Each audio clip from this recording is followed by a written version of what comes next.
Un ciel bleu azur au-dessus de l'océan à perte de vue. Sous la surface, des raies mantaplanent à travers les eaux bleues et profondes. Tout a l'air paisible alors que des bancs de poissons défilent lentement. Le fond marin rocheux est calme et désolé. Un crabe s'approche furtivement d'une étoile de mer, cherchant un repas facile. Un autre crabe s'interpose et il commence à jouer des pinces pour la bouffe. Il se fige soudainement, surpris par une ombre venant d'en haut. Une femme plonge, faisant fuir les crabes qui se carapatent dans les rochers. Elle a l'air déterminée alors qu'elle scrute le terrain sous-marin. C'est la femme aux cheveux rouges, se mouvant avec grâce dans l'eau malgré sa robe en lambeaux. Elle inspecte les environs pour s'assurer qu'elle est seule. Elle nage vers une crevasse sombre et étroite, dissimulée dans le récif. Après avoir inspecté la grotte, elle décide que c'est le bon endroit. Elle esquisse un petit sourire, satisfaite de la planque. La lumière de la surface filtre à travers les bancs de poissons au-dessus. Au fond des ombres de la roche, de petites bulles remontent. Elle commence à fixer des grappes de poches de blanches et translucides sur les parois de pierre. Les poches palpitent avec une lueur faible et inquiétante. Elle s'installe dans la grotte, prête à veiller sur ses protégés. Une paire de gros poissons passe devant l'entrée, sentant qu'il y a du nouveau. Ils ont de grands yeux vides et des rangées de dents acérées. La femme aux cheveux rouges se crispe et les fusille du regard, leur ordonnant de dégager. Elle leur hurle de rester loin de la grotte. Elle montre les dents, prouvant qu'il ne faut pas la chercher. Mais son estomac laisse alors échapper un gargouillement bruyant, trahissant sa faim. Elle a l'air épuisée, visiblement tapie ici depuis un bon bout de temps. Une grosse crevette file sur le fond marin juste à l'extérieur. Elle commence à saliver à la vue de ce repas potentiel. D'autres petits poissons passent par là, mais elle ne peut pas quitter son poste pour chasser. Les plus gros prédateurs continuent de rôder, attendant qu'elle fasse un faux pas pour bondir et dévorer les minuscules œufs qu'elle protège. Elle reste silencieuse, gardant les yeux fixés sur l'entrée. Sa faim ne fait que grandir alors qu'une autre créature passe furtivement. Un mois entier s'est écoulé, et elle est toujours assise au même endroit. Au 30e jour, les poches d'œufs brillent plus intensément que jamais. Elle les touche doucement, vérifiant la vie qui s'y développe. À l'intérieur des poches, des embryons d'apparence humaine commencent à prendre forme. Elle sourit, réalisant que son voyage touche à sa fin alors que le leur commence. Leurs vies sont liées depuis le tout début. Son expression s'assombrit alors qu'elle baisse les yeux. Elle repense au mec qui l'a mise sur cette voie. Elle se souvient de l'homme blond qui la serrait fort contre lui alors qu'ils sombraient ensemble dans les profondeurs. Il lui a offert un dernier sourire tendre, promettant de lui donner tout ce qui lui restait. L'homme blond la serre contre lui, leur visage à quelques centimètres l'un de l'autre dans le bleu silencieux. Il partage son dernier souffle avec elle, un vœu silencieux de vie et de protection. De retour dans le présent, la femme aux cheveux rouges touche délicatement l'une des poches palpitantes. Elle observe les minuscules embryons humanoïdes à l'intérieur, son expression remplie d'une tristesse silencieuse. Elle est assise seule dans la grotte sombre, réalisant que l'homme qu'elle aimait est mort depuis longtemps. Au fond de la fosse océanique, elle est le seul rempart entre ses vies et les abysses. 60 jours se sont écoulés, et la grotte est devenue son monde entier. Ses yeux sont lourds d'épuisement alors qu'elle reste sur le qui-vive. Les embryons grossissent, leur petite forme clairement visible à travers les membranes translucides. Elle touche à nouveau les poches, sentant les légers mouvements de vie à l'intérieur. Son regard est intense, fixé sur la précieuse cargaison qu'elle a juré de protéger. Elle pointe le doigt vers l'entrée, sentant un changement dans le courant de l'eau. Un petit poisson solitaire passe, un bref éclair de mouvement dans le calme plat. Soudain, le poisson s'enfuit à toute vitesse, effrayée par quelque chose de plus gros qui rôde dans les parages. Elle se crispe, ses yeux violets s'écarquillant d'alarme. Elle recule davantage dans les ombres de la formation rocheuse, montrant les dents. 100 jours ont passé, et elle n'a plus que la peau sur les os, ses cheveux rouges virant à un blanc argenté pâle. Elle est recroquevillée, son corps frêle et émacié par ses longs mois de famine. Quelque chose la fait sursauter, et elle lève les yeux avec un halètement brusque. Les poches d'œufs palpitent d'une lumière vive et urgente au-dessus d'elle. Elle essaie de retrouver son sang-froid, restant près des embryons. Mais elle entend un son grave et rythmé résonner dans la grotte. Elle regarde vers l'entrée, les yeux remplis de terreur. Une forme massive et sombre commence à bloquer la faible lumière venant du récif. Elle prie pour avoir la force de se battre, même si son corps l'abandonne. Elle espère désespérément que l'intrus va juste les laisser tranquilles. Le monstre anguille se dresse à l'entrée de la grotte, ses yeux brillants d'une faim de prédateur. Il glisse dans le sanctuaire, son corps massif ondulant à travers l'eau. Le monstre tourne au-dessus d'elle, ses mouvements fluides et menaçants. Elle pousse un cri silencieux et douloureux, agrippant son corps frêle. Le monstre attaque, ses mâchoires claquant tout près d'elle. Il la domine, exhibant toutes ses rangées de dents acérées. Elle fixe la bête,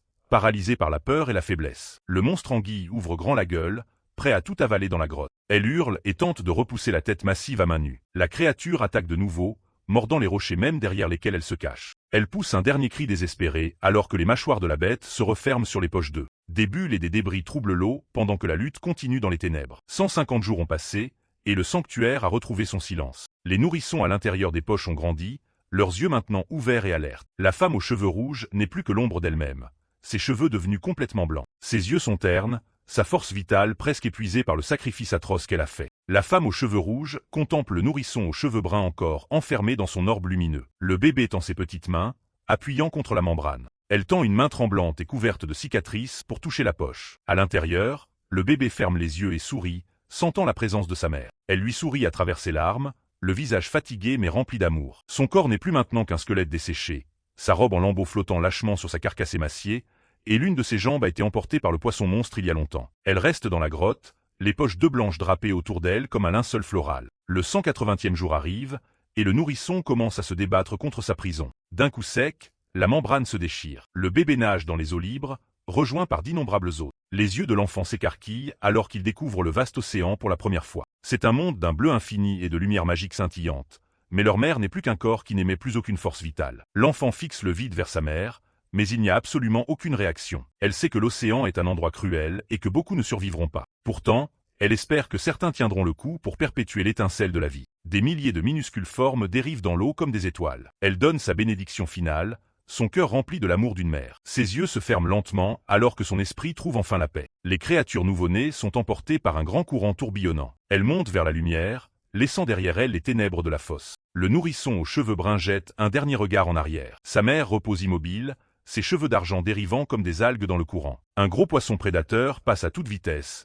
indifférent à la tragédie dans la grotte. L'enfant est seul maintenant, un point minuscule dans l'océan infini. Il se détourne, suivant les autres vers l'inconnu. Des bulles remontent des profondeurs, marquant la fin d'un voyage et le début d'un autre. Le soleil brille sur les récifs coralliens, inconscient de la perte survenue en bas. La femme aux cheveux rouges repose immobile alors que l'histoire de sa vie et de sa mort commence à se dévoiler. La mère pieuvre a accompli son devoir, protégeant ses enfants sans dormir ni manger pendant 180 jours, et donnant vie à la nouvelle couvée au prix de sa propre vie. Et à travers cette histoire, nous pouvons observer tout le monde animal à travers leurs propres yeux. La mer grouille de vie, une tapisserie vibrante de prédateurs et de proies. Un gros poisson bondit pour un repas, la loi des profondeurs en action. Loin au-dessus, un banc de poissons nage vers la surface scintillante. Le ciel est d'un bleu éclatant, rempli des cris de mouettes tournoyantes. Au-delà du rivage, une vallée verdoyante se déploie sous des pics enneigés. Une rivière cristalline serpente à travers la forêt, ses eaux étincelant au soleil. Des saumons jaillissent des eaux tumultueuses, poussés par un instinct primitif. Soudain, une main plonge dans le ruisseau et attrape un poisson en plein vol. Keta mord dans la chair crue, le sang tachant ses lèvres et son menton. Il mange avec une intensité sauvage, ses yeux rouges concentrés et alertes. Un plouf soudain tout prêt attire son attention, et il se fige. Un énorme ours brun patauge dans la rivière, fixant l'intrus sur son territoire. L'ours brun lâche un rugissement tonitruant, la gueule grande ouverte et les dents sorties pour un défi féroce. Keta soutient le regard de la bête avec un sourire d'un calme effrayant, le visage encore barbouillé de sang de son repas. Derrière lui, un océan d'yeux luisants émerge des ombres alors qu'une meute de loups commence à encercler le lit de la rivière. Une aura intense s'enflamme autour de Keta, ses yeux rouges brûlant d'un feu de prédateur qui reflète la faim sauvage en lui. L'ours massif hésite, son expression passant de l'agression à une lueur de confusion primitive. « Je m'appelle Keta », déclare-t-il, tenant bon dans l'eau peu profonde alors que la meute se rassemble derrière leur chef. Les loups s'avancent dans le ruisseau, leur grognement formant un chœur grave et menaçant qui résonne dans la forêt baignée de soleil. Avec des yeux rouges reflétant la férocité de la meute de loups, Keta déclare froidement « Je suis un loup ». Dans un coin plus calme des bois, un élan solitaire se tient près d'un bassin cristallin, ignorant le danger qui rôde. Il baisse la tête pour boire,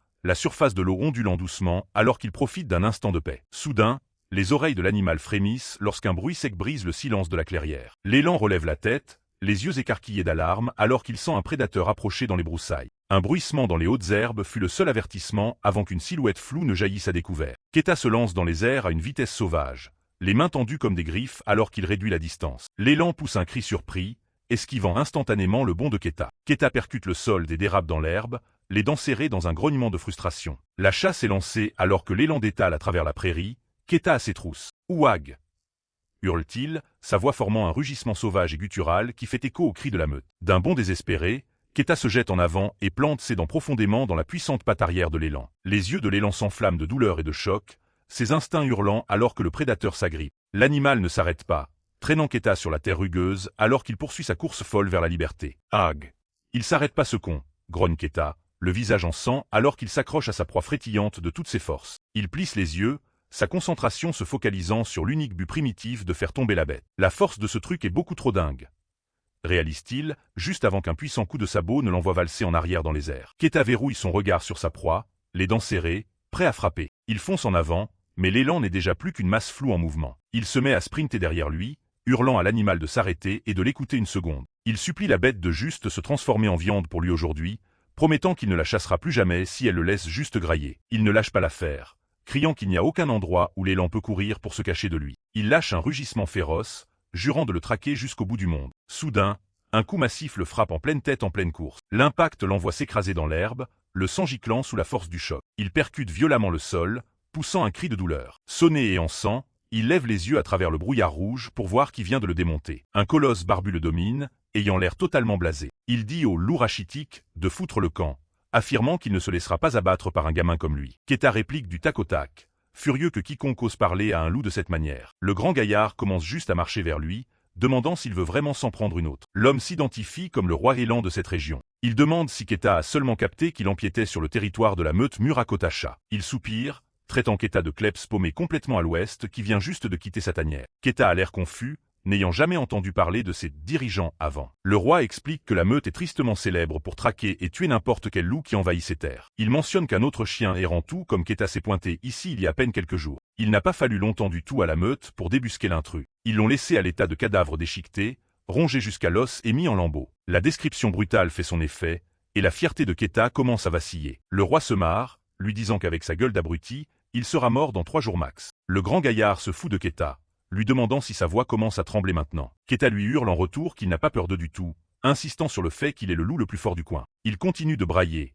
affirmant que même s'il est seul pour le moment, personne n'est plus fort que lui. Il exige que le roi élan retienne bien son nom. Il se tient droit, le sang dégoulinant sur son visage, et donne enfin son nom, Keta. Il y a un long silence tendu alors que le roi élan le dévisage. Puis le roi lâche une insulte crasse sur ce qu'il va faire au cadavre de Keta. Keta hurle de frustration alors que sa proie s'éloigne enfin au trot dans le lointain. Il se retrouve seul dans l'herbe, son estomac gargouillant assez fort pour qu'il le sente. La réalité de sa situation le frappe, il crève littéralement la dalle. Il regarde le vaste ciel vide, se sentant complètement désespéré. Il s'effondre face contre terre dans la poussière, commençant vraiment à sangloter à cause de la faim. Il marmonne qu'il aurait dû naître élan au lieu d'un loup mort de faim. Mais alors, son nez frémit lorsqu'il capte l'odeur faible et enivrante de sang pourri. Ses yeux s'écarquillent alors qu'il réalise ce que cette odeur signifie clairement. Il suit la piste à travers l'herbe et aperçoit une botte frappant le sol. Une meuf en imperméable jaune sprinte soudain devant lui. Keta aperçoit le visage de Yen, et elle a l'air tout aussi désespérée que lui. Les yeux de Keta s'agrandissent de surprise alors qu'il repère une fille debout au milieu de nulle part. La meuf se présente sous le nom de Yen, affichant un grand sourire joyeux et prétendant être une bonne louve errante qui suit juste les nuages. Elle essaie d'avoir l'air détendue, disant qu'elle ne faisait que passer et qu'elle n'essayait absolument pas d'envahir son territoire. Keta mentionne qu'il est aussi un errant et donne son nom, mais Yen commence à suer et hurle qu'elle ne fait que passer. Elle s'arrête net et lui demande s'il ne fait vraiment pas partie de la meute Murakotacha. Quand il confirme qu'il est un loup solitaire des montagnes de l'Est, elle a l'air de ne pas le croire totalement. Soudain, elle bondit et l'attrape par le col, hurlant qu'il lui a fait une putain de frayeur. Elle finit par le lâcher et lui dit qu'il ferait mieux de partir chacun de leur côté et de ne plus jamais se revoir. Malgré son grand discours, quelques minutes plus tard, ils marchent tous les deux sur le même chemin dans un silence total. Keta lui demande pourquoi elle le suit, mais elle lui rétorque sèchement qu'elle allait déjà dans cette direction. Keta se dit qu'il est impossible qu'elle n'ait pas encore capté l'odeur. Yen pense exactement la même chose, saoulé que ce mec ait aussi senti le filon. Ils accélèrent tous les deux l'allure, déterminés à être le premier à atteindre ce qui les attend devant. Keta peut le sentir clairement maintenant, l'odeur métallique du sang et de vieux os pourris. Il trouve la source, une carcasse massive en train de se faire picorer par des piafs et un coyote affamé. Keta n'hésite pas, chargeant dans le tas et disant au charognard de dégager et de libérer la place. Il dérape pour s'arrêter, jurant quand il réalise que la proie n'est en fait qu'un tas d'os secs. Avant même qu'il ne puisse réfléchir, Yen le plaque par derrière, hurlant que cette trouvaille est à elle et à elle seule. Elle est tellement morte de faim qu'elle commence à lécher les os, espérant avoir ne serait-ce qu'une goutte de moelle. Keta l'attrape par les cheveux pour la virer de là, et elle lâche un cri aigu de rage. Elle le repousse à coups de pied, lui disant d'aller se faire foutre pour qu'elle puisse au moins avoir ce qu'il reste dans les os. Elle attaque encore, mais cette fois elle plante ses dents directes dans le cou de Keta, faisant gicler le sang. Sonné et en sang, Keta n'arrive pas à croire que cette tarée a vraiment visé sa gorge. Il la plaque au sol fou de rage, lui demandant si elle est vraiment prête à lancer un combat à mort. Il la prévient de reculer si elle veut vivre, vu que ces 3 jours de dalle le mettent dans une humeur meurtrière. Mais fixer son visage déclenche quelque chose au fond de son esprit. Un souvenir qu'il pensait avoir enterré. Un souvenir qu'il pensait avoir enterré. Il voit une fille avec une mèche blanche dans les cheveux, les yeux écarquillés par un mélange de terreur et de rage. Le souvenir passe à son visage couvert de sang, son expression se tordant en une pure agonie alors qu'elle cherche son souffle. Elle lui hurle de fuir alors qu'une meute de loups noirs massifs commence à se refermer sur eux. Les loups sont des bêtes sauvages, leurs yeux luisant d'une lumière froide et prédatrice. La meute l'attrape, leur croc s'enfonçant dans sa chair alors qu'elle pousse un cri à glacer le sang. Le jeune Keta ne peut que regarder avec horreur sa mère se faire littéralement déchiqueter sous ses yeux. Il s'est figé sur place, incapable de bouger alors que les loups continuaient leur exécution brutale sur le corps de sa petite sœur qui se tenait juste à côté de lui. Ses hurlements résonnent dans l'air pendant que la meute commence son horrible festin. Dans ces derniers instants, la petite fille a tendu sa main couverte de sang, suppliant désespérément Keta de la sauver. Son visage était barbouillé de larmes et de sang frais alors qu'elle haletait son nom une dernière fois, s'accrochant à un mince espoir de miracle. Keta n'est qu'un gamin, paralysé, entendant son nom appelé pour la toute dernière fois. Il ne peut que fixer la scène à travers ses larmes, le traumatisme se gravant dans sa mémoire pour toujours. De retour au présent, Yen lui hurle de la lâcher, sa voix le sortant enfin de sa transe. Elle ne s'arrête pas, le mordant encore de toutes ses forces pendant qu'il la maintient toujours au sol. Elle le repousse et campe sur ses positions, hurlant que ses 3 jours de faim, c'est de la gnognotte comparé à ses 5 jours à elle. Keta essuie le sang de son visage, son expression devenant meurtrière alors qu'il lui dit qu'elle doit vraiment avoir envie de crever. Le mec loup a fini par péter un câble complet, sautant sur la meuf et l'écorchant vive pour se venger de la blessure à son oreille. Pendant ce temps, le coyote qu'ils avaient fait fuir reste planté là dans un silence total, regardant 2 prétendus redoutables loups errants se battre comme des mômes pour un tas d'os secs. Alors que Keta et Yen s'en donnent encore à cœur joie en arrière-plan, le charognard de tout à l'heure décide de tenter sa chance et retourne à pas de loup vers la carcasse. Il ne perd pas une seconde, chopant un os et se préparant à décamper avant que les 2 loups terrifiants ne le remarquent. Le petit gars s'éloigne joyeusement au trot, fredonnant littéralement un air alors qu'il se fait la malle avec le butin pendant que Keta et Yen sont toujours occupés à se battre pour du vent. Même la faune locale capte qu'un truc cloche. Un charognard s'arrête en pleine mastication, regardant autour de lui avec une expression perplexe. La créature lâche un petit jappement surpris et lâche son os, sentant une nouvelle présence beaucoup plus dangereuse dans le coin. La baston acharnée de Keta et Yen s'arrête, net alors qu'ils se retournent tous les deux, alertés par le bruit de pas lourd. Le visage de Yen blêmit et elle se met à suer à grosses gouttes, sa bravoure de tout à l'heure disparaissant complètement en un instant. Regardant vers la crête, ils réalisent qu'ils sont encerclés. La meute Murakotacha est arrivée, dirigée par leur leader colossal et balafré avec Murako juste à ses côtés. Le face-à-face entre Keta et Yen est coupé court alors qu'ils sentent tous les deux quelque chose approcher, leur tête se tournant d'un coup vers la nouvelle menace. Un groupe d'inconnus les a encerclés, mené par un énorme chauve avec une cicatrice en travers du crâne et une meuf avec un air ultra prétentieux. Le gars est le chef des Murakotacha, et il a l'air à 2 doigts de les déchiqueter tous les deux. À côté de lui se tient Tasha, observant les 2 errants avec un sourire froid et moqueur qui veut dire qu'ils sont bien dans la merde. Keta essaie d'être poli, demandant s'il peut les aider pour quoi que ce soit, mais Yen lui hurle de la fermer parce qu'ils font face à la meute Murakotacha. Le chef n'est pas là pour taper la discute. Il rugit à ses hommes d'attraper les intrus et de les buter sur place. La meute bouge comme un seul homme, plusieurs d'entre eux chargeant en avant et criant leur loyauté envers leur chef. Yen n'attend pas de se faire choper, poussant un cri et disant à Keta qu'ils doivent courir pour sauver leur peau tout de suite. Ils détalent tous les deux, sprintant à travers une ouverture dans les arbres alors que les bruits de la poursuite de la meute résonnent derrière eux. C'est une course désespérée sur le chemin de terre, avec Keta et Yen essayant de semer toute une foule de tueurs qui leur collent au cul. Le gros bras qui mène la meute, le chef Murakotacha, ne lâche rien, chargeant en avant et hurlant que les intrus ne s'en tireront pas. Keta est déjà au bout du rouleau, saignant de la morsure que Yen lui a infligée et se demandant combien de temps ces types comptent les pourchasser. Il repère un lac droit devant et se dit qu'ils seront en sécurité une fois qu'ils l'auront traversé, même si son endurance baisse à vue d'œil. Il s'est retourné pour regarder Yen et la pousser à se traîner jusqu'à ce plan d'eau, l'encourageant à courir juste un petit peu plus loin. Yen tient à peine le coup, sa respiration devenant haletante alors que ses forces l'abandonnent enfin. Keta réalise à quel point leurs poursuivants sont proches et lui crie de se dépêcher avant qu'il ne se fasse choper. Mais c'est trop tard. La main massive du chef Murakotacha se tend, attrapant Yen par l'arrière de la tête. Il lui éclate le visage dans la poussière avec une force brutale qui envoie un bruit sourd et écœurant dans l'air. Tasha et le reste de la meute rattrapent leur retard, le chef la félicitant pour l'assistance alors qu'il se prépare à finir le boulot. Keta regarde avec horreur, sachant que si toute la meute attaque en même temps, ils seront mis en pièces en quelques secondes. La scène commence à se brouiller avec ses souvenirs alors que le chef domine Yen, et Keta entend un appel à l'aide familier et désespéré. La panique prend le dessus et Keta se tourne pour s'enfuir, se disant qu'il n'est pas prêt de crever juste là à ses côtés. Clouée au sol et impuissante, Yen leva les yeux en larmes, tandis que Keta murmurait des excuses à la louve pour ne pas avoir pu l'aider. L'image floue des visages mourants de sa mère et de sa petite sœur repassa devant ses yeux une fois de plus. Leur « je suis désolé » plein de larmes résonnant de manière obsédante dans son esprit. Keta continue de courir, sa propre voix se joignant aux échos, alors qu'il hurle des excuses à la fille qu'il laisse derrière lui. Il serre les dents, son expression se tordant dans un mélange de dégoût de soi et de pur instinct de survie. Le chef Murakotacha se tient au-dessus de Yen, le visage figé dans un sourire meurtrier alors qu'il lui annonce qu'il est temps de mourir. Il se prépare à porter le coup de grâce, les yeux écarquillés par l'excitation froide du meurtre. Mais sorti de nulle part, Keta revient à la charge, balançant un coup de pied massif qui fait chanceler le chef. Les yeux brillants d'un rouge dangereux, Keta tient bon alors que Yen allait son nom, complètement choqué. Le ciel s'assombrit au-dessus des montagnes lointaines. Keta bondit en avant et plaqua le loup alpha au sol. Il lui hurle de fuir pendant qu'il capte encore l'attention de la grosse brute. Yen est paralysée par la peur, les yeux écarquillés alors qu'elle le regarde lutter. Elle finit par faire demi-tour et sprint dans l'obscurité. Le chef chauve sourit de toutes ses dents, promettant de mettre Keta en pièces. Keta a essayé de riposter, mais l'autre type l'a attrapé par les cheveux et l'a plaqué au sol. Le chef pèse de tout son poids sur lui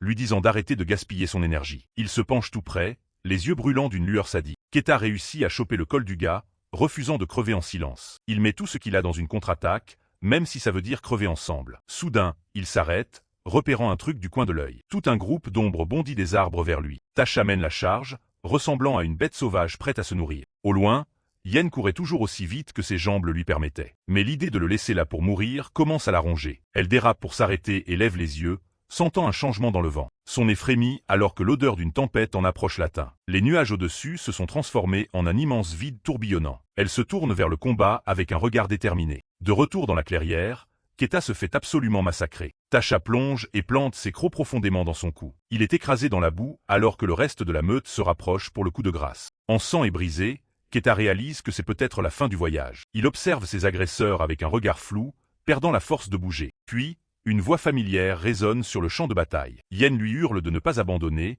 sa voix craquant de désespoir. Elle fonce droit dans la mêlée, ignorant le danger. Keta lui crie de rester loin, terrifiée à l'idée qu'elle meurt juste à côté de lui. Mais elle ne ralentit pas une seconde. Elle rentre dans le tas des attaquants, désespérée de l'atteindre. Un groupe de loups massifs sort de l'ombre, les encerclant tous les deux. Ils sont complètement coincés par les bêtes, sans nulle part où fuir. Keta pense qu'ils sont foutus, mais Yen lui dit juste de se préparer. Elle crie que c'est enfin là, et qu'il doit s'accrocher. Il lève les yeux, confus, jusqu'à ce que le premier éclat de glace frappe le sol. D'énormes morceaux de grêle commencent à tomber du ciel noir comme des tirs d'artillerie. La tempête éclate, projetant des pics de glace géants dans la terre tout autour d'eux. Les loups se retrouvent pris dans le barrage, jappant alors que la glace les pilonne. L'une des bêtes prend un tir direct et s'effondre instantanément. La diversion est parfaite alors que la meute se disperse pour trouver un abri contre la grêle. Yen attrape son bras et lui hurle de sauter, maintenant tant qu'ils en ont l'occasion. Keta prend une grande inspiration, forçant son passage à travers le chaos. Yen et Keta ont filé pour sauver leur peau pendant que la meute perdait leurs traces pour réorganiser sa formation. Toute la meute s'est mise à les poursuivre,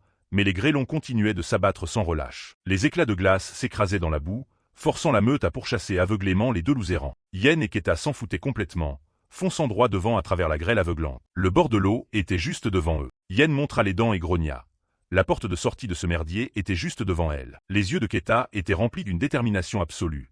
Les deux venaient de réussir une évasion vraiment spectaculaire. Dans la confusion, ils parviennent à plonger directement dans l'eau agitée. Ils font du surplace, regardant le rivage alors qu'ils dérivent. Le reste de la meute ne peut que regarder depuis la boue, incapable de les suivre. Les chefs restent plantés là, bien vénères de voir leur dîner se faire la malle. Le duo continue de nager, le vaste océan s'ouvrant devant eux. Loin en dessous, la faune marine locale n'a pas l'air de se soucier du drame à la surface. Keta demande comment elle savait même qu'une telle tempête arrivait. Yen dit simplement qu'elle en a assez bavé pour reconnaître les signes rien qu'à l'odeur. Il ne comprend toujours pas pourquoi elle a réellement risqué sa vie pour revenir le chercher. La foudre déchire le ciel, illuminant l'eau sombre pendant une seconde. Keta lâche enfin un merci sincère pour ne pas l'avoir abandonné. Elle lève juste les yeux au ciel, plaisantant qu'elle n'est carrément pas revenue pour crever avec lui. Mais ensuite son visage s'adoucit, et elle commence à parler de son passé. Elle admet que son premier instinct est toujours de fuir et de se cacher. Elle a vu toute sa famille se faire décimer sous ses yeux. À l'époque, elle a choisi sa propre vie avant tout le reste. Mais maintenant elle se demande si les choses auraient pu être différentes si elle était restée. Elle suggère qu'ils restent ensemble encore un peu,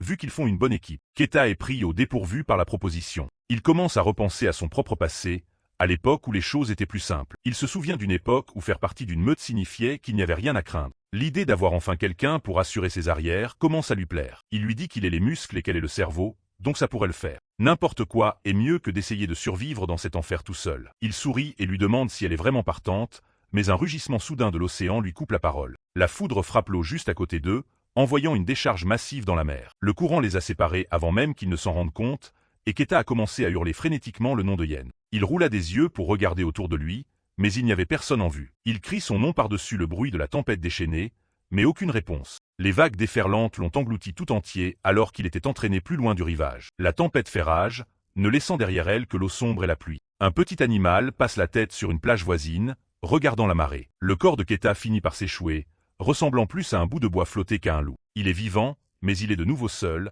et la fille est introuvable. Keta s'assoit au bord de l'eau, le poids du silence le frappant de plein fouet. Il fixe l'eau, espérant à moitié voir un imperméable jaune familier flotter dans les vagues. Il vérifie la boue molle le long de la berge, mais il n'y a aucune trace ni aucune odeur à trouver. La frustration commence à déborder alors qu'il réalise qu'il est complètement seul. Alors que le soleil commence à se coucher à l'horizon, il se demande si Yen a au moins réussi à traverser. Il s'effondre sur le sable, son énergie et son espoir tous deux à sec. Ça recommence, ce sentiment creux et familier d'être laissé derrière. Il ferme les yeux, maudissant le fait qu'il est toujours le seul survivant. Soudain, il ouvre brusquement les yeux en remarquant une série de traces fraîches s'éloignant de l'eau. De grosses empreintes de pattes profondes sont fermement enfoncées dans la terre humide. Il se penche et capte une odeur faible et familière. C'est le parfum de Yen, et elle est définitivement en vie. Sans hésiter une seconde, il commence à ramper en avant, ses instincts de pisteur prenant le dessus. Il s'arrête, flairant quelque chose d'autre, l'odeur d'un autre mâle à proximité. La piste mène au fond des bois brumeux, et le goût métallique du sang emplit l'air. Son esprit est traversé par une image terrifiante de Yen pourchassée par un inconnu. Il se met à sprinter, se demandant si la meute Murakotacha les a vraiment suivis jusqu'ici. Il s'arrête brusquement, les yeux fixés sur une zone de terre retournée. Des branches cassées et de la poussière éraflée racontent l'histoire claire d'une lutte violente. Il peut presque la voir, Yen se faisant attraper et traîner dans l'obscurité. Une trace de sang frais sur une feuille fait battre son cœur de pure panique. Il entend un bruit étouffé devant lui et ses yeux brillent d'une intensité prédatrice. Il s'enfonce dans les broussailles, son corps bougeant comme une ombre à travers les arbres. Il franchit un rondin tombé d'un seul bond, certain que sa cible est juste devant. À travers le brouillard, il aperçoit deux silhouettes en train de lutter au milieu du chemin. Il hurle le nom de Yen, se jetant à corps perdu dans la mêlée. Il hurle à l'inconnu de ne pas la toucher, ses griffes prêtes à déchirer. Un jeune aux cheveux bleu canard, Zaki, avec un nez couvert de taches de rousseur et des yeux jaunes méfiants, lève les yeux en plein choc. Keta lui rentre dedans avec la force d'un train de marchandises, le fauchant net. Il plaque le garçon au sol, les dents serrées alors qu'il menace de le fumer sur place. Il tourne la tête frénétiquement, appelant pour voir si Yen va bien. Mais la meuf plantée là a de longs cheveux argentés et des yeux bleus perçants. C'est une pure inconnue. Keta se fige, la réalisation le frappant comme un coup physique. Il fixe son visage, voyant enfin que ce n'est absolument pas la meuf qu'il cherchait. Le jeune aux cheveux bleu canard, Zaki, ne va pas juste rester là les bras croisés.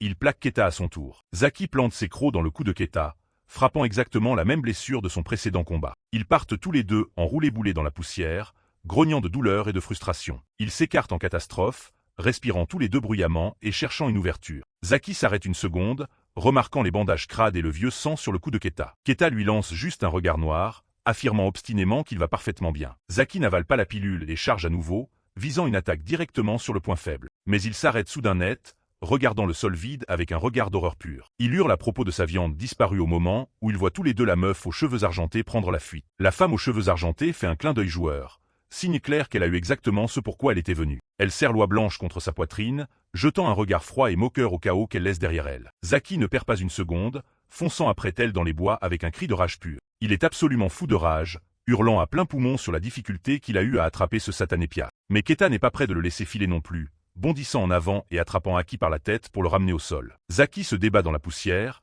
les yeux écarquillés et désespérés alors qu'il regarde son dîner disparaître dans les arbres. La pleine lune trône au-dessus des montagnes silencieuses, témoin froid de la lutte des deux garçons dans la nuit. Zaki est assis par terre, la tête dans les mains alors que la réalité s'impose, il a perdu son seul repas pour la nuit. Il s'en prend à Keta, lui reprochant d'être intervenu et d'avoir aidé la voleuse à s'échapper. Sa voix tremble de frustration alors qu'il peste sur le temps qu'il s'est écoulé depuis la dernière fois qu'il a réussi à chasser un truc. Keta se contente de le fixer, le visage pâle et les yeux écarquillés, l'esprit concentré sur une seule chose. Zaki lui hurle au visage, le traitant de grand malade et exigeant de savoir qui est cette foutue hyène. Keta refuse de céder, pointant du doigt et insistant sur le fait qu'il peut sentir son odeur sur l'autre mec. Zaki arrête ses hurlements, un éclair de compréhension traversant son visage alors qu'il demande si Keta parle de la fille. Le visage de Keta s'illumine d'un rare grand sourire carnassier alors qu'il commence à décrire l'âge et l'apparence de Yen. Zaki acquiesce, validant chaque détail, de la veste jaune aux cheveux en pétard. Ils se mettent tous les deux à crier d'excitation, se pointant du doigt alors qu'ils réalisent qu'ils parlent de la même personne. Mais la joie est de courte durée alors que l'urgence de la situation frappe à nouveau Keta,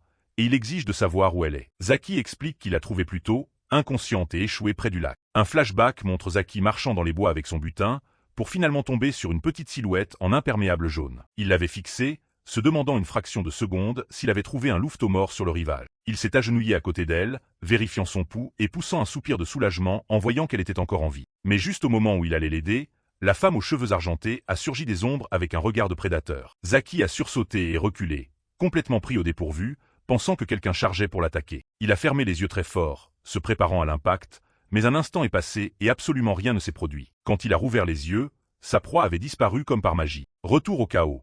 Jackie était aux trousses de la meuf aux cheveux d'argent qui filait à travers les broussailles. Elle se fait la malle avec son dîner, et il ne compte pas laisser filer une oie parfaite sans se battre. Mais sa chasse a été coupée court quand Keta est sorti de nulle part et l'a couché en pleine course. Retour dans le présent, Keta le tient par le col, l'engueulant pour avoir abandonné une sœur louve de cette manière. Jackie réplique en criant exigeant de savoir quel rapport cette meuf au hasard a avec lui de toute façon. Keta lâche prise, sa frustration se transformant en pur désespoir, alors qu'il réalise qu'il n'a aucune idée d'où commencer à chercher. Jackie le regarde, sincèrement confus de voir pourquoi ce mec s'en soucie tant. Il demande si c'est sa femme ou un truc du genre. Amy? Famille?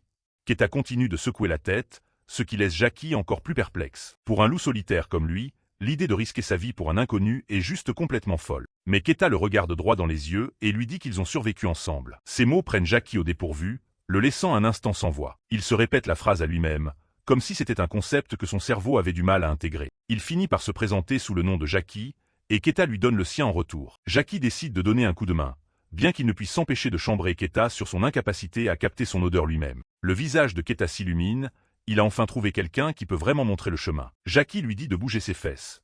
Ils doivent reprendre la piste avant que le froid de la nuit n'efface les souvenirs olfactifs. Ils se baissent tous les deux au sol, Jackie ouvrant la marche à travers les broussailles épaisses de la forêt sombre. Au perché, une chouette observe les deux apprentis prédateurs naviguer dans les bois profonds. Ils sprintent sous la pleine lune, repoussant leurs limites pour suivre la piste qui s'estompe. Soudain, Jackie dérape pour s'arrêter, sa frustration débordant alors que l'odeur disparaît complètement. Keta recommence à paniquer, mais Jackie en a marre de suivre une piste qui mène à un cul-de-sac. Keta fixe l'obscurité, son esprit déjà fixé sur la seule option qui leur reste. Jackie le regarde comme s'il avait poussé une deuxième tête quand il réalise où Keta se dirige. Il essaie de l'arrêter, l'avertissant qu'ils sont sur le point de marcher droit dans le territoire de la meute Skari. Il lui dit qu'ils vont se faire submerger, mais Keta ne recule pas. Keta sait que se cacher ne marchera pas éternellement. S'ils doivent être traqués, autant aller de l'avant. Il dit à Jackie que rester ensemble est leur seule vraie chance de s'en sortir vivant. Jackie le regarde s'éloigner, repensant à sa vie de loup errant où c'était toujours chacun pour sa peau. Il se demande pourquoi ce seul mot, ensemble, le touche autant en ce moment. Un unique flocon de neige atterrit sur son front, rappel glacial que le temps presse. Il esquisse un petit sourire résigné, remarquant à quel point la température a chuté. L'hiver s'installe officiellement, et il n'arrive pas en douceur. Cependant, l'audace pure du loup devant lui a laissé Jackie pantois, alors que Keta marchait droit sur le territoire de la meute ennemie et levait la tête pour pousser un long hurlement. La forêt commence à disparaître sous une épaisse couverture de neige qui tombe. Loin du rivage, les montagnes sont englouties par l'obscurité glaciale. Cachés dans les rochers, une seule grotte offre un abri lugubre à ceux qui savent la trouver. À l'intérieur, le couple dominant du coin, Scar et Kari, monte la garde. Kari a l'air blasée, s'adossant alors qu'elle mentionne qu'ils ont encore des intrus qui fouinent ce soir. Elle sourit, se demandant s'ils cherchent la fille qu'ils ont repérée plus tôt. Dehors, dans le blizzard, Yen continue d'avancer à travers les arbres, totalement ignorante du fait qu'elle a déjà été repérée. Yen dérape dans la neige, ses oreilles captant un faible son. Quetta? Est-il vraiment là-bas? Au fond des bois, Keta et Jackie s'arrêtent, la tête penchée en arrière alors qu'ils fouillent l'air à la recherche du moindre signe d'elle. Ils se fixent sur une direction, tous deux ayant l'air totalement concentrés sur la traque maintenant. Jackie jette un coup d'œil au plus jeune garçon, se demandant quelle est la prochaine étape vu qu'ils ne peuvent pas juste rester plantés là à attendre éternellement. Soudain, un son aigu déchire l'air glacial, les faisant tous deux sursauter de peur. Ils se tournent vers la source, les yeux écarquillés alors qu'ils réalisent qu'ils ne sont pas les seuls à se déplacer dans la nuit. Un loup solitaire se tient sur un rondin recouvert de neige, poussant un hurlement long et envoûtant qui résonne à travers les arbres. C'est toute la confirmation dont Keta a besoin.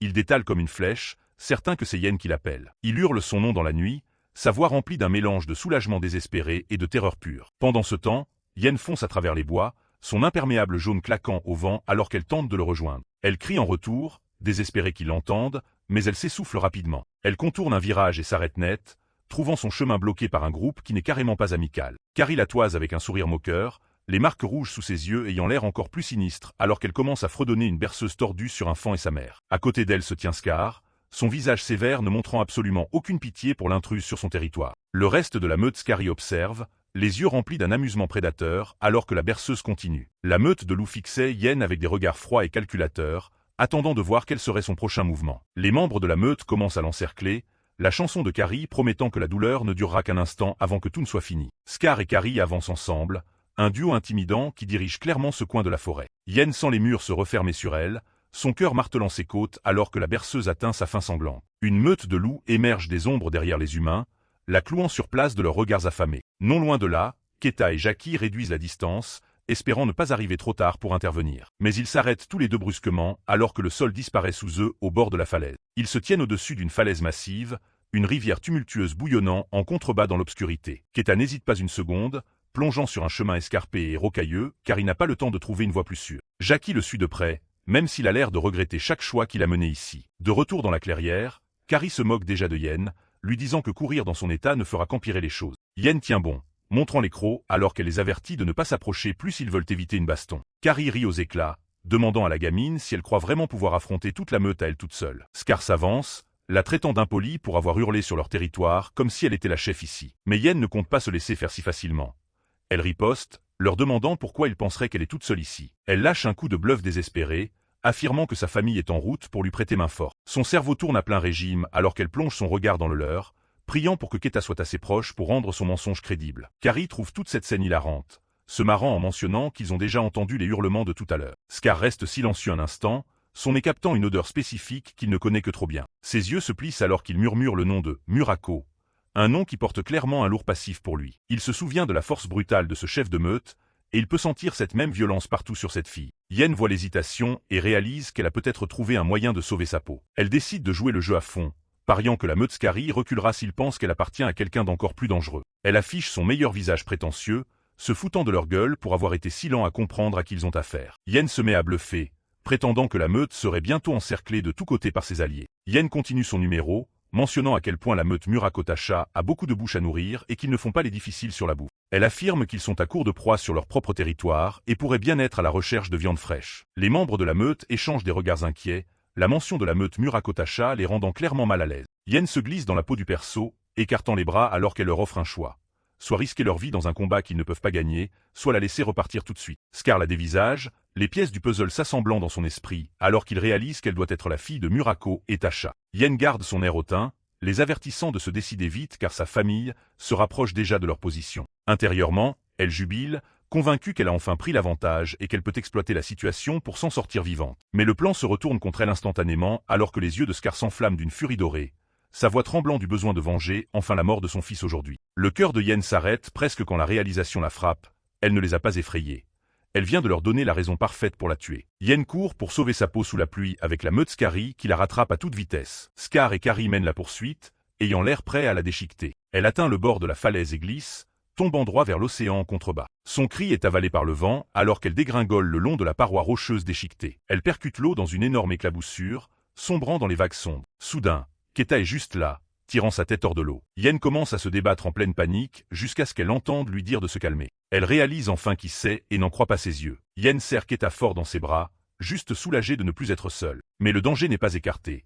Elle lui dit qu'ils doivent continuer à bouger parce que la meute est juste au-dessus d'eux. Ils se feraient un chemin à travers le ressac et tombent nez à nez avec Zaki, qui est tout aussi paumé qu'eux. Keta ne perd pas de temps avec les présentations, hurlant aux gars aux cheveux bleu canard de se manier. Haut sur la falaise, les silhouettes de leurs poursuivants les regardent de haut comme des monstres sous la lumière de la lune. Zaki lève les yeux vers eux, son visage s'assombrissant à cause d'une vieille histoire de rancune. Scar regarde en bas avec des yeux froids et dorés, le chef des loups qui lui a tout pris. Carrie se tient à ses côtés avec un sourire cruel, appréciant clairement la traque. Revoir ces deux-là ramène un flot de souvenirs que Zaki préférerait oublier. Il contemple le paysage, se souvenant d'une époque où les choses étaient beaucoup plus paisibles. Plus tard, Zaki explique que ce territoire appartenait à sa famille avant que tout ne parte en vrille. Ils ont d'abord été attaqués par la meute Murakotacha lors d'une guerre de territoire brutale qui les a affaiblis. Son père a pris un sale coup pendant les combats, et c'est là que tout s'est vraiment effondré. Voyant leur chance, la meute Skari est descendue des montagnes pour finir le boulot. Scar et son équipe n'ont montré aucune pitié en revendiquant les terres pour eux-mêmes. Carrie était en plein milieu, couverte du sang de sa famille pendant qu'elle ricanait. Ils ont massacré son père et dispersé le reste de sa famille comme s'il n'était rien. Après avoir erré seul pendant des jours,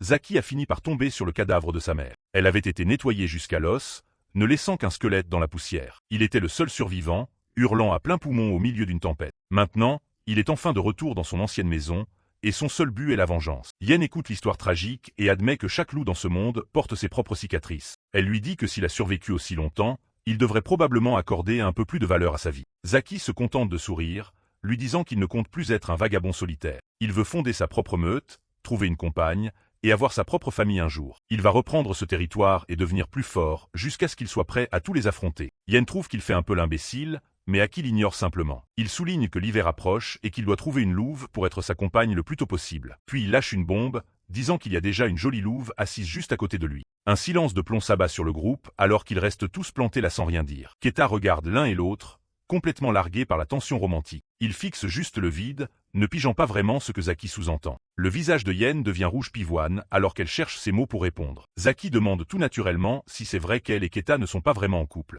Zaki décide de vérifier un truc, se penchant de près avec un regard sérieux. Il demande de but en blanc à Keta s'il a vraiment l'intention d'épouser Yen, ce qui les laisse tous assis là dans un silence gênant. Keta le regarde, complètement pris de court par cette question inattendue. Yen a l'air de vouloir que la terre s'ouvre pour l'engloutir, les yeux écarquillés par le choc total. Après une longue pause, Keta essaie enfin de trouver ses mots. Il admet que le mariage n'est pas vraiment un truc qui lui a traversé l'esprit. Yen est toujours figé sur place, son visage un mélange de confusion et de pure gêne. Zaki lâche un sourire narquois, disant à Keta qu'il espère que ça restera comme ça parce qu'il détesterait devoir se battre contre lui pour Yen. Soudain, l'expression de Zaki change alors qu'il réalise autre chose et pose une autre question à Keta. Il demande si Keta a vraiment craqué sur cette voleuse qu'ils ont croisée plus tôt, pendant que Yen les observe avec un sourcil levé. Keta affiche un petit sourire niais alors qu'il repense à la mystérieuse meuf aux cheveux argentés. Yen l'agresse immédiatement, exigeant de savoir exactement qui il a rencontré pendant qu'il la cherchait. Keta essaie d'expliquer que la situation était juste dingue, mais Aki le coupe pour leur rappeler que c'est une voleuse d'oie. Le regard noir de Yen s'intensifie,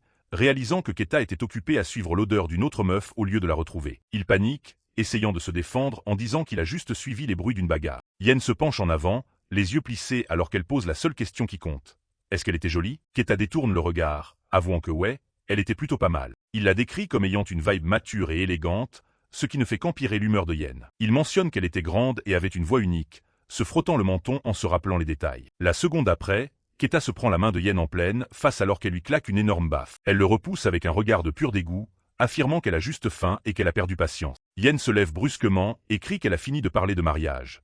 Elle crève de faim. Elle argumente que puisqu'ils sont 3 maintenant, ils devraient être largement capables de choper de la bouffe. Les gars ne peuvent que regarder sous le choc alors qu'elle déclare qu'ils partent chasser de la viande fraîche de cerf tout de suite. Zaki prend la tête alors qu'ils se mettent en route, jetant un regard sérieux en arrière. Il note que vu qu'ils sont dans une zone frontalière, ni les Murakotacha ni la Mutskari ne devraient être là pour les faire chier. Zaki mentionne qu'il a repéré une proie depuis un moment qui était juste trop grosse pour être abattue seule. Keta demande si c'est un élan, se vantant d'avoir failli attraper un roi élan tout seul une fois. Zaki leur lâche un sourire confiant, leur disant que c'est quelque chose de bien plus gros qu'un simple élan. Yen et Keta se fichent tous les deux, se demandant de quel genre de monstre ils parlent exactement. Un petit oiseau observe depuis la pointe d'une paire de bois massifs. Le trio se retrouve nez à nez avec un élan massif qui a l'air de pouvoir les écraser sans forcer. Yen et Keta commencent immédiatement à paniquer, se demandant comment ils sont censés attraper un truc aussi gigantesque. Zaki garde son sang-froid, leur disant que le gros n'est pas la vraie cible. Il pointe le petit qui se tient à côté de la mère, notant que même si la mère est trop forte, ils peuvent carrément se faire le petit. Il leur rappelle que bouger en équipe est crucial,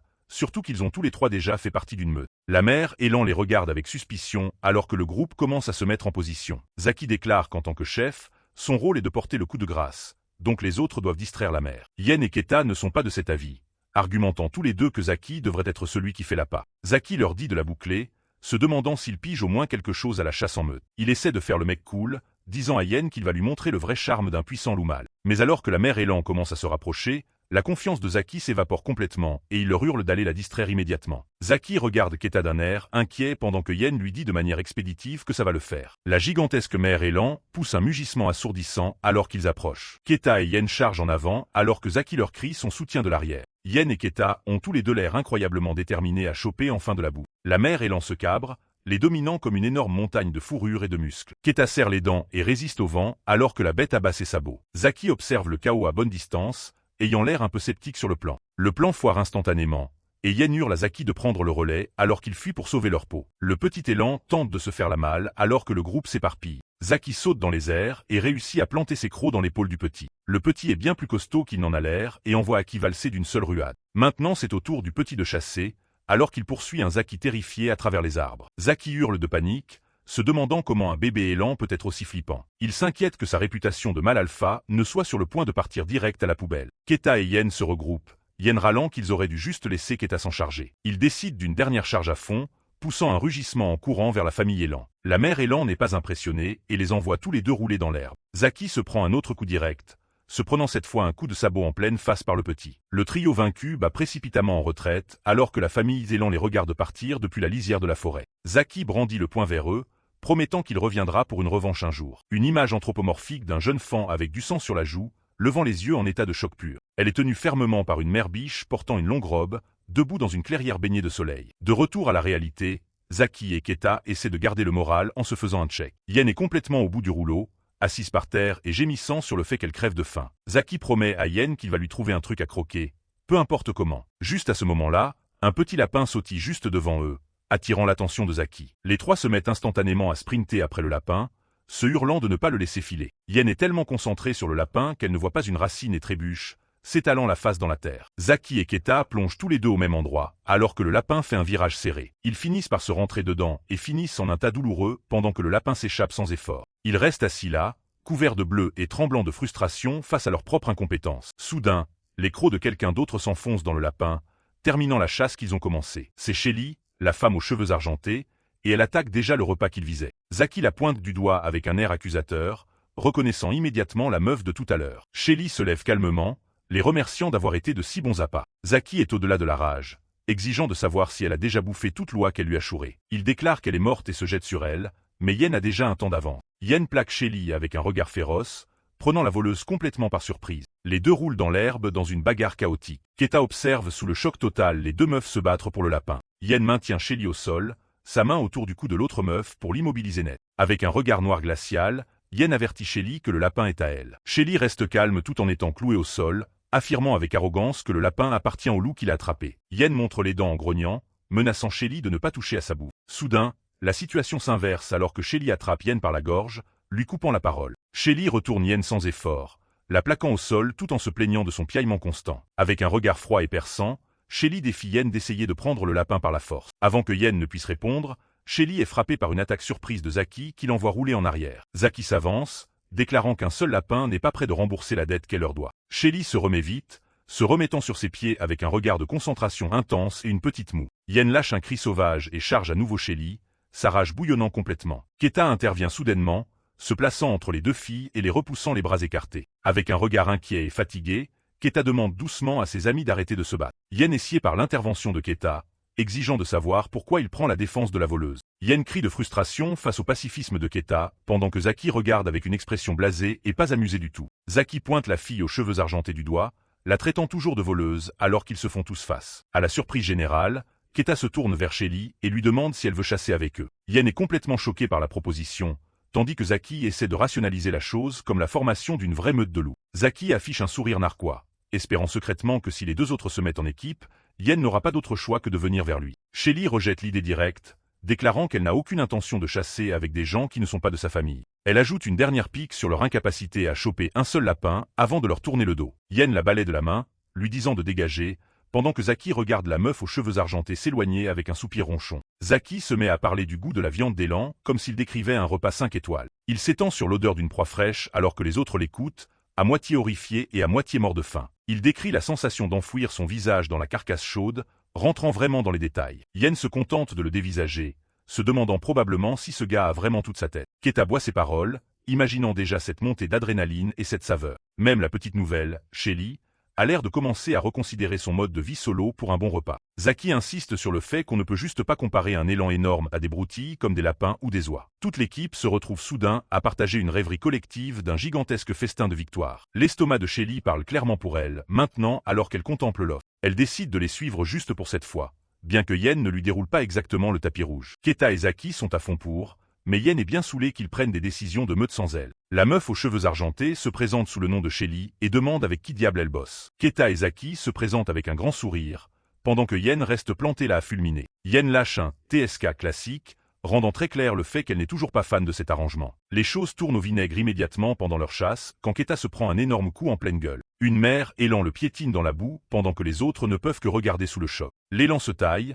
les laissant les mains vides et Keta en sang par terre. Shelly les regarde comme si c'était des débiles, demandant s'ils ont déjà vraiment attrapé quoi que ce soit dans leur vie. Zaki essaie de défendre son honneur en affirmant qu'il est un expert local, mais Keta lui dit de la boucler. Shelly leur dit qu'ils n'ont aucune idée de ce qu'ils font et pointe du doigt toutes leurs erreurs de débutants. Elle explique qu'ils ne sont pas des pumas et qu'ils ne peuvent pas juste foncer tout seuls comme des rangers solitaires. L'astuce, c'est de rassembler la proie jusqu'à ce que la pauvre bête soit trop fatiguée pour garder la tête haute. Elle prend Keta à part, lui demandant pourquoi il est toujours le premier à foncer dans le tas et à cramer toute son énergie. Se rapprochant tout près de lui, elle explique que le job de l'alpha est d'attendre l'ouverture parfaite. Keta est bluffé par l'idée d'être un alpha, réalisant qu'il agissait plus comme un chiot surexcité. Shelly demande s'il va enfin le faire correctement cette fois, et Zaki se demande s'il en a dans le ventre. Ils font une nouvelle tentative, se déplaçant cette fois comme une unité à travers les plaines ouvertes. Mais l'excitation de Keta reprend le dessus, et il charge devant pendant que Shelly lui hurle dessus. Elle lui dit de rester concentré et d'arrêter de s'enflammer avant que le boulot ne soit fini. Le soleil commence à plonger sous l'horizon alors qu'ils continuent leur poursuite éreintante. La chasse s'étire dans une nuit enneigée,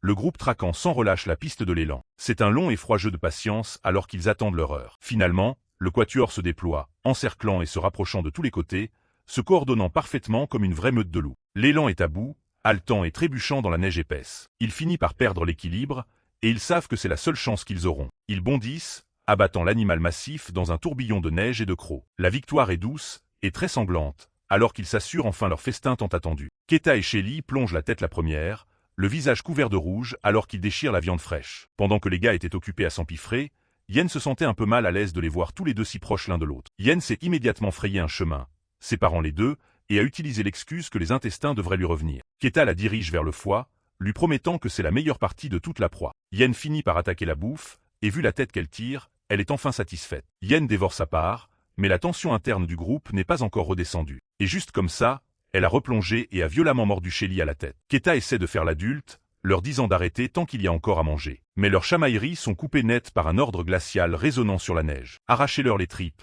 dit la voix, transformant leur repas en cauchemar. C'est le chef de la meute Skari, et il les toise avec une pure malice. À ses côtés, Kari regarde la scène se dérouler avec un sourire carnassier et froid. Toute la meute s'est déployée sur la crête, ne laissant à ce petit groupe nulle part où se cacher. Zaki et Keta ne peuvent que regarder l'ordre de leur exécution être aboyé. Scar lâche un rugissement qui fait trembler l'air, signalant le début du massacre. Ces chasseurs n'hésitent pas, dévalant la colline comme une meute de démons. Réalisant qu'ils sont sur le point d'être submergés, le groupe se retourne et entame une fuite désespérée pour leur survie. Mais Keta s'arrête, pointant vers leur proie durement gagnée et refusant de la lâcher. Yen lui hurle d'oublier la viande s'il veut vraiment vivre pour voir le jour de demain. Au lieu de fuir, Keta rugit en retour, appelant sa meute improvisée à faire face et à se battre. Les autres se figent, incapables de croire qu'il suggère vraiment d'affronter toute une meute. Il continue de leur crier de revenir, sa voix pleine d'une nouvelle autorité dangereuse. Zaki est le premier à faire demi-tour, sa propre haine pour Scar surpassant enfin sa peur. Même Yen s'arrête, sa terreur remplacée par une étincelle de détermination alors qu'elle regarde ses amis. Shelly, Keta et Zaki se resserrèrent, faisant face à la marée approchante comme une seule force unifiée. Avant même qu'il ne puisse se mettre en formation, elle a vu Shelly se tenir juste à côté de Keta, et la jalousie de Yen a flambé, son visage devenant tout rouge. Elle prend sa place dans la ligne, et le groupe se prépare pour le choc. La meute Skari réduit la distance en quelques secondes, assoiffée d'une mise à mort facile. L'un des chasseurs s'élance devant les autres, visant droit sur la gorge de Keta. Il croit qu'il est sur le point d'attraper un gamin, mais il n'a jamais eu autant tort. Keta bouge comme l'éclair, attrapant le type en plein vol et le fracassant la face la première dans la terre. Le reste de la meute dérape pour s'arrêter, complètement abasourdi par la violence inouïe de la contre-attaque. Le sang gicle alors que Keta écrase le visage du gars dans la terre, ne montrant zéro pitié. Les yeux brillants d'un rouge primitif, la proie s'est enfin transformée en prédateur.